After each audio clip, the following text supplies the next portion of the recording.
Bonsoir, alors là je vous fais une petite vidéo, enfin bonsoir, je ne sais pas quand est-ce que vous regarderez la vidéo, donc je vous dis bonsoir, mais peut-être qu'en réalité ça serait plus logique de vous dire bonjour, enfin bon, bref, peu importe, bonjour, bonsoir.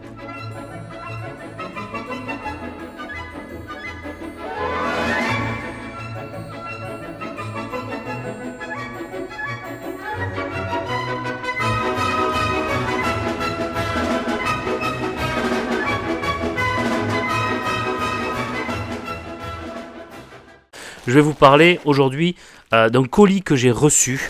Et je suis tellement content de l'avoir reçu, ça fait des jours que je l'attendais, que je me suis dit, allez, je vais l'ouvrir en direct.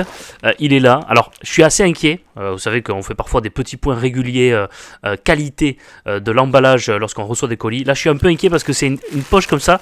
Enfin, je sais pas comment on appelle ça, un sac, une poche comme ça, c'est un peu comme ça, qui flotte.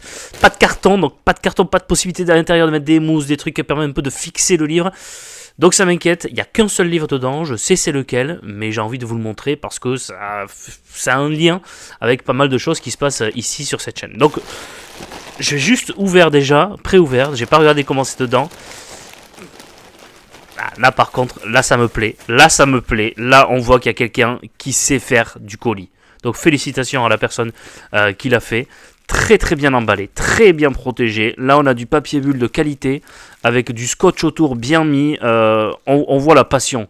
On voit la passion autour du papier bulle et ça j'apprécie. Donc on va y aller délicatement parce que par respect déjà pour la personne qui a mis ça et puis parce que à l'intérieur c'est un livre que j'ai pas envie d'abîmer, mais voilà, c'est exactement comme ça qu'il faut que vous emballiez vos livres. Vraiment je le dis parce que il y a encore parfois des livres que je reçois où ça flotte, où ça volote, où ça vole et tout dans le carton ou dans l'enveloppe.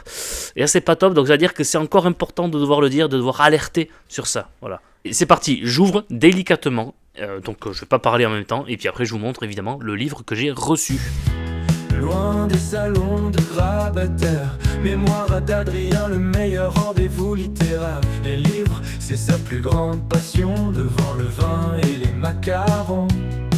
Il préfère Zola à Zorro, Bernard. Petit point d'étape, regardez, sous le papier bulle, il y avait du carton. Donc au cas où si, avec des ciseaux, avec un coup de canif comme ça, on transperce le papier bulle, il y avait le carton pour le protéger. Là, on est vraiment sur du 5 sur 5, du perfect. Voilà. C'est le perfect du colis. Et voilà, j'ai ouvert. Donc, ce que j'ai reçu et qui est lié à des vidéos que je vous fais régulièrement, c'est le tome 2 de la Comédie humaine d'Honoré de Balzac en Pléiade. Voilà, je suis ravi parce que j'avais le tome 1. Alors j'avais commencé les premiers éléments de ce tome 2 comme ça de manière éparse, mais c'est quand même beaucoup plus pratique et beaucoup plus agréable lorsqu'on a la version officielle, c'est-à-dire qu'en plus c'est dans l'ordre qu'avait voulu Balzac, l'ordre qui est choisi par la Pléiade, et donc c'est dans l'ordre que moi également j'ai choisi pour faire cette lecture de la Comédie humaine. Donc j'en ai déjà lu pas mal, dont celui-ci, une double famille évidemment. Est-ce que je vais avoir ici la composition de ce tome 2, c'est ici. Donc j'ai déjà lu Une double famille, vous vous en souvenez, La paix du ménage, Madame Firmiani, Études de femme également, La fausse maîtresse, qui était vraiment pas bon.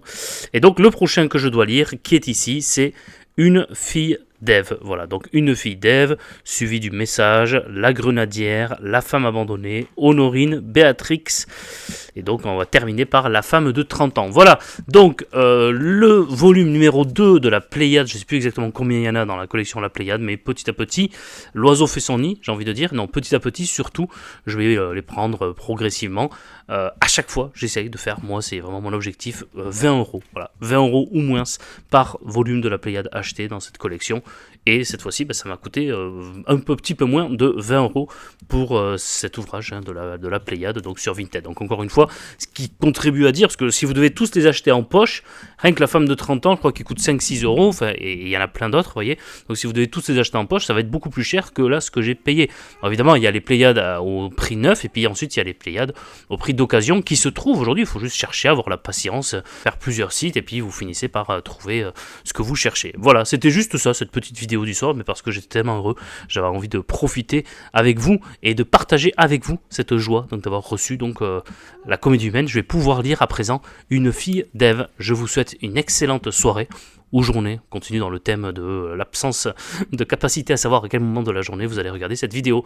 Allez, ciao, prenez soin de vous, et puis on se quitte avec le générique, le fameux Papageno, Papagena de Mozart. Allez, ciao.